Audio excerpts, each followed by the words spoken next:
Hi, I'm Dave. Today I'm going to show you how to make these awesome little birds for your garden in just a few easy steps.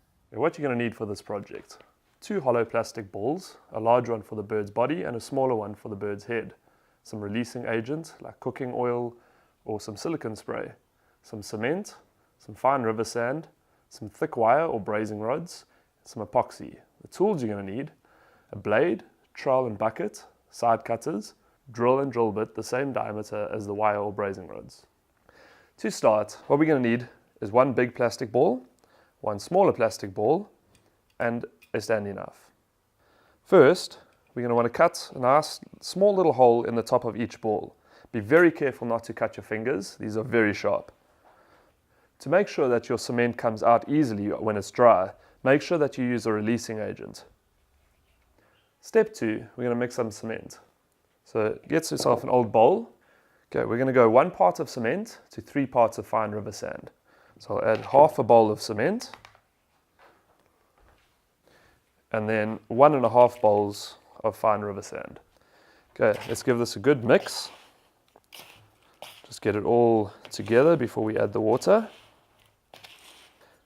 Okay, so I've added a little bit of black oxide just to change it up a bit and make it a bit darker so it's not your normal cement color. Okay, now that we're all mixed in, let's add some water. Just remember to go a little bit at a time, so you don't want to make it over runny. You can always add water, but you can't take out. Okay, so now we're just going to fill the balls with cement. This can get a little bit messy, so make sure you do it over your mixture. Okay. Once you've finished filling them, put them aside and leave them for at least 5 days to dry. If you open them too early, you have a very good chance that they're going to crack and crumble.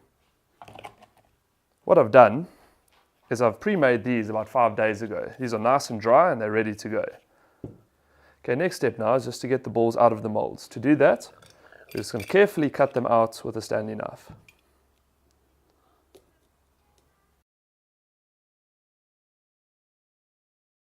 So now we've got the balls out the mold. What we're going to do is we're going to drill the holes for the legs, the neck, and the beak.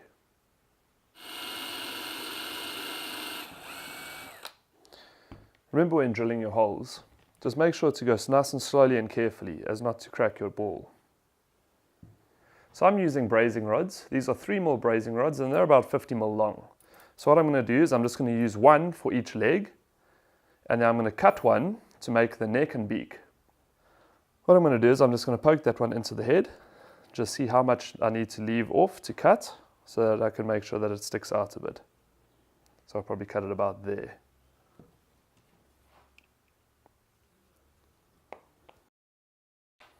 Okay, now I'm just going to cut some shorter pieces for the beak. Doesn't really matter how long those are. So I'm going to go for about a piece that long.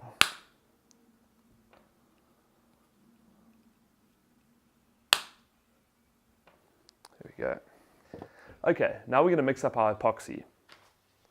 Mix it on a piece of cardboard. I'm going to be using steel quickset. Let's make sure you read all the instructions on the back of the box.